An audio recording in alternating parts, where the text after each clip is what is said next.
आज के क्लास में हम लोग पढ़ने जा रहे हैं मानव विकास सूचकांक स्तर। यहाँ सिर्फ सूचकांक दिया है, लेकिन सूचकांक के स्तर पर क्या करेंगे?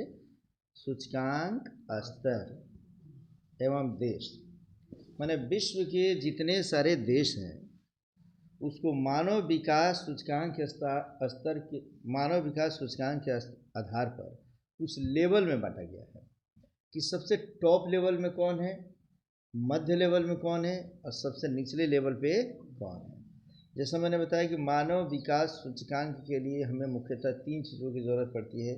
कोई भी देश हो, कोई व्यक्ति हो, अगर प्रति व्यक्ति आय अगर अच्छी हो, शिक्षा अच्छी हो और जीवन प्रत्याशा अगर अच्छी हो, ये 3 इंडेक्स ऐसे हैं जिसके आधार पर माना जाता है कि मानव विकास कर चुका है। क्लियर है ये? अब इसका एक लेवल बनाया गया है पूरे विश्व के स्तर पे।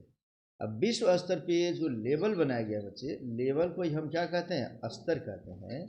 तो किस लेवल पे विश्व के कौन कौन से देश हैं, ये आज के क्लास में हम पढ़ेंगे। ठीक है? जैसे हम अपने गांव में जाते हैं तो एक लेवल बना लेते हैं, ये ना धनी लोगों का लेवल है, ये मध्य वर्ग के लोगों का लेवल है और ये गरीबों का लेवल है। जिसके पास रोटी कपड़े मकान तक की दिक्कत हो, 2 टाइम का वक्त का खाना भी ठीक से नसीब नहीं होता है, उसको हम किस लेवल में रखेंगे? धनी में कि मध्यम वर्ग में कि गरीब में? गरीब में। और जो थोड़ा बहुत मेहनत करके अपनी आवश्यकता की पूर्ति कर लेता है उसे हम किस में रखेंगे? और जो आराम से बैठे रहता है, 2-4 नौकर चाकर भी काम करते रहते हैं, हमारे तुम्हारे जैसे लोग सामान्य मध्यम वर्ग और निम्न वर्ग के लोग मेहनत करते हैं, अब मज़ा लेता है, उसका फ़ायदा उठाता है जो व्यक्ति, उसे कौन से वर्ग में रखते हैं? धनी वर्ग, माने उच्च वर्ग में आ जाते हैं। ठीक है बच्चे? तो विश्व स्तर पर मानव सूचकांक, मानव विकास सूचकांक का जो लेवल बनाया गया बच्चे, उस लेवल के आधार पर विश्व के देशों को भी कई स्तरों में बांटा गया, मुख्यतः 3 स्तर। प्रदेश में किसी देश का आकार और प्रति व्यक्ति आय का मानव विकास से प्रत्यक्ष संबंध नहीं होता है, याद रखना। किसी भी क्षेत्र में अर्जित मानव विकास स्कोर के आधार पर देश को 3 समूहों में वर्गीकृत किया जा सकता है। यहाँ नहीं को काट देंगे और यहाँ लिख लेंगे होता है। किसी माने नहीं इसलिए लिखा गया, हाँ नहीं ठीक है बच्चे, नहीं किस लिए लिखा गया है कि देश के आकार और प्रति व्यक्ति आय का मानव विकास से कोई संबंध नहीं है। आकार अगर बहुत बड़ा हो जाए, देश बहुत बड़ा हो और लोगों की शिक्षा अच्छी नहीं हो, इनकम अच्छी नहीं हो, जीवन प्रत्याशा अच्छी नहीं हो, तो हम उसको डेवलप मानेंगे क्या? नहीं मानेंगे। और देश हमारा छोटा ही क्यों ना हो, लेकिन वहाँ के प्रति व्यक्ति लोगों का आय अगर अच्छी हो जाए, इनकम अच्छी है लोगों के पास में और एजुकेशन भी अच्छी हो गई, लोग निरोग रहते हैं, लंबी आयु जीते हैं, तो उसको हम ज़्यादा विकसित मानते हैं। समझ में आ गया? नहीं तो देश के आकार के आधार पर अगर हम मानव विकास को अगर सूचित करते तो सबसे बड़े बड़े जो क्षेत्रफल वाले हैं जैसा रसिया हो गया, इसी को हम 1 नंबर पे रख देते। ठीक है ना? तो लेकिन ऐसा नहीं है।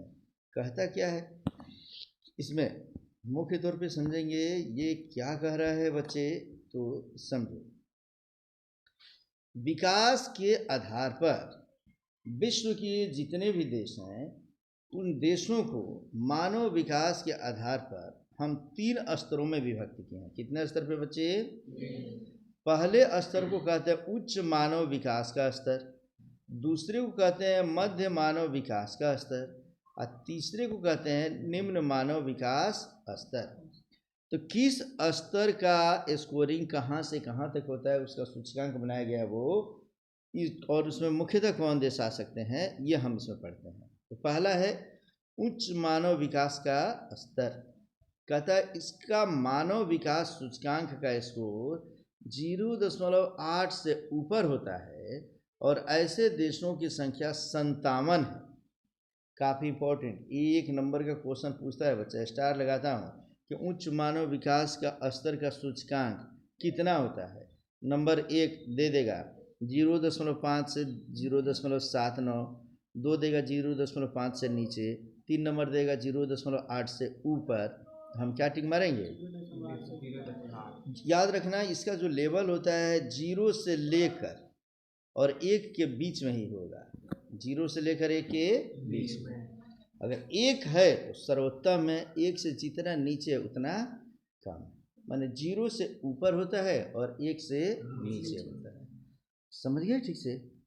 अब कहता है इसमें से उच्च मानव विकास वाले देश जिनका स्कोर 0.8 से ऊपर है, HDI में प्रथम स्थान, माने HDI माने क्या समझेंगे? Human development index. H से ह्यूमन, D से डेवलपमेंट, I से इंडेक्स, माने मानव विकास सूचकांक। समझ में आ गया?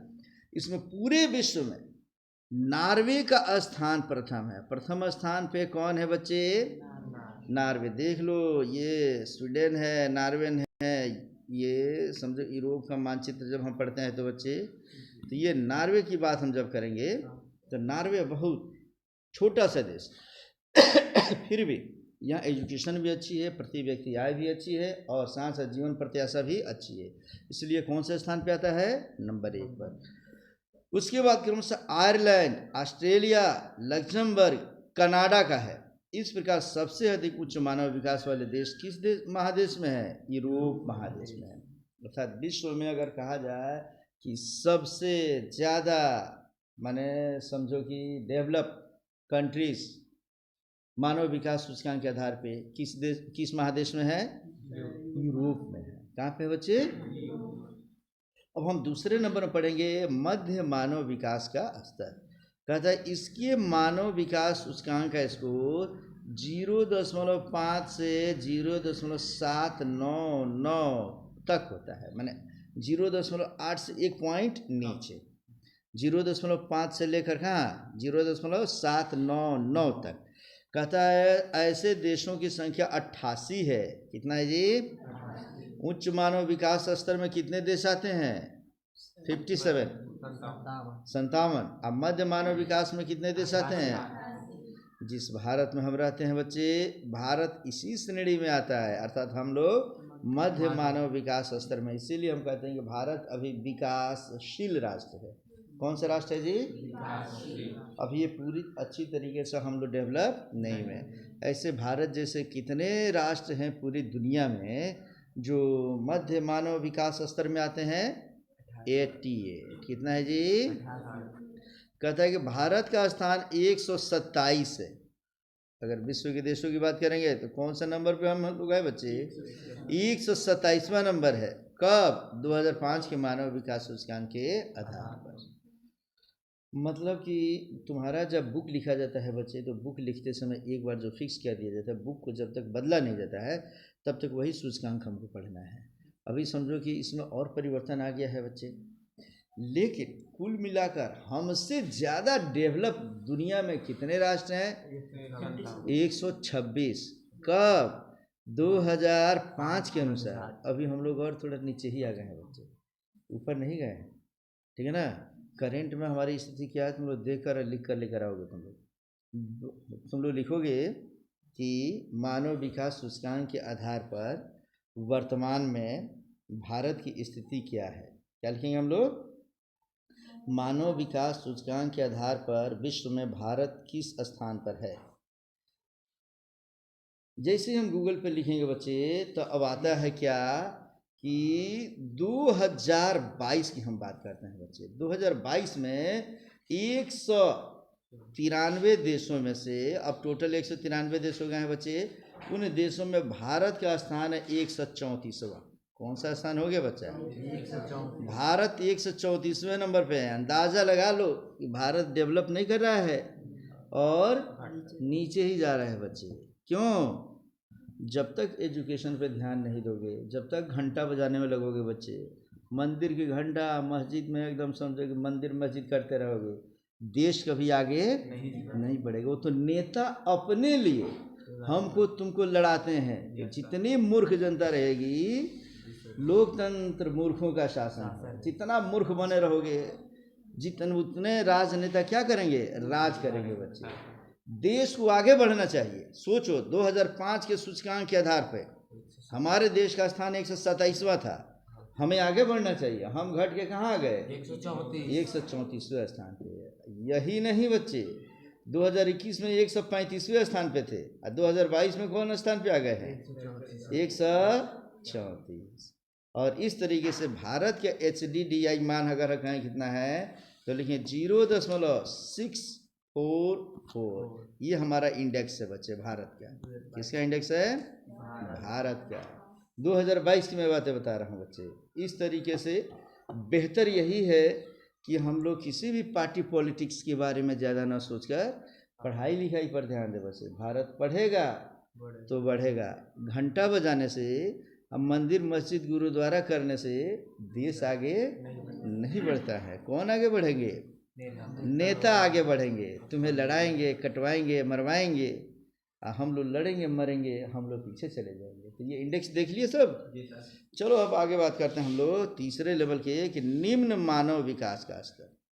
निम्न मानव विकास, इसकी मानव विकास सूचकांक क्या? इसको 0.5 से नीचे होता है। कितना होता है? 0.5 से नीचे। और ऐसे देशों की संख्या कितनी है? 32 है। कितनी है बच्चे? विश्व की बात करेंगे तो अफ्रीका के कई सारे देश हैं जो इसके नीचे आते हैं बच्चे। समझ में आ गया? इस तरीके से इस प्रकार मानव विकास प्रतिपादन 2005 के आधार पर कुल 177 देशों का आंकड़ा यहाँ दिया गया है। कितने देशों का आंकड़ा था बच्चे? 177। अब इसमें हम समझेंगे, इसी को हम एक बार डायग्राम की सहायता से बनाते हैं बच्चे। ये ले लो, मानव विकास सूचकांक 0 से लेकर 1 के बीच में स्थित रहता है।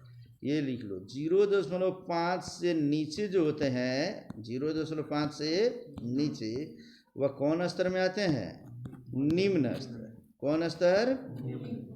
0.5 से ऊपर 0.8 से नीचे हो तो ये आते हैं कौन सा स्तर पे? मध्य स्तर पे। कौन सा स्तर? भारत किस स्तर पे है? भारत का सूचकांक कितना है? 0.644। और 0.8 से ऊपर जो होते हैं बच्चे वो कौन सा स्तर पे आते हैं? उच्च विकास स्तर पे, उच्च स्तर पे। तो 3 स्तर समझ गए बच्चे हम लोग। इन स्तरों को बढ़िया से लिख लोगे तुम लोग। तो इसी के साथ यह लेसन हमारा समाप्त होता है।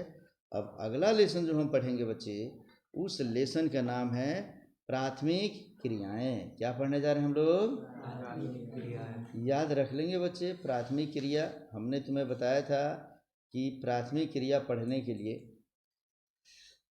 इसके पीछे वाले लेसन में हमने जनसंख्या में भी बताया था बच्चे, दुनिया में जो भी व्यक्ति जन्म लेता है, जन्म के आधार पे उसको धीरे धीरे कर्म बांटते हैं, व्यवसाय को बांटते हैं। मुख्य तौर पे 4 व्यवसाय इंसान का होता है।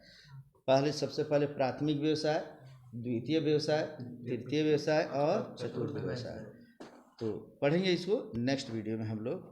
अच्छा चलो पहले भूमिका दे देता हूँ इसी चैप्टर में।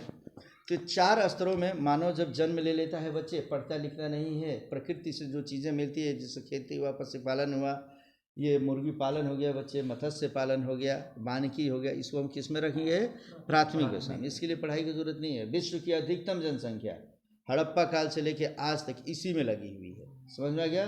भारत में तो मुख्य तौर पर विश्व की अधिकतम नहीं करेंगे, कहाँ की बात करेंगे हम? भारत की। समझ गया ना? जो प्राथमिक छोड़कर द्वितीय क्षेत्र में चले गए, जैसे यूरोपियन कंट्रीज, वे द्वितीय क्षेत्र में चले गए, प्रोडक्शन करते हैं, उत्पादन करते हैं बच्चे, जिसका नतीजा कि वो डेवलप हो गए, 0.8 के इंडेक्स से ऊपर जा रहे हैं। और हम लोग मध्य स्तर पे, और वो भी आगे बढ़ने से तो पीछे नीचे जा रहे हैं। 2 नंबर पे आ गए बच्चे। तो प्रथम व्यवसाय होता है प्राथमिक क्रिया में, क्या आएगा? कृषि आ जाएगा, पशुपालन आ जाएगा, मत्स्य पालन और वानिकी। तो हम इस चैप्टर में प्राथमिक क्रिया को पढ़ेंगे। द्वितीय क्रिया में हम क्या पढ़ते हैं जी? व्यवसाय। व्यवसाय माने अगर उत्पादन के कार्य में अगर हम लग गए हैं, कंपनी खोल रहे हैं, तो हम क्या हो जाएगी? ये द्वितीय। तृतीय में हम क्या पढ़ेंगे बच्चे? सेवा क्षेत्र, नौकरियां जो होती है। और चौथे में हम क्या पढ़ेंगे? शोध कार्य। तो इसमें हम समझो कि 5वां अध्याय प्राथमिक क्रिया, 6ठा अध्याय उद्योग, 7वां अध्याय रहेगा सेवा और 8वां अध्याय रहेगा शोध कार्य। इसी को क्रिया के रूप में पढ़ेंगे। 5वें अध्याय को पढ़ेंगे प्राथमिक क्रिया, 6ठे अध्याय को पढ़ेंगे द्वितीय क्रिया, 7वें अध्याय को पढ़ेंगे तृतीय क्रिया और 8वें अध्याय को क्या पढ़ेंगे? चतुर्थ क्रिया। और इसी के साथ हमारा वो लेसन, एक ही साथ 4-5 लेसन समाप्त हो जाएगा। तो मिलते हैं नेक्स्ट वीडियो में।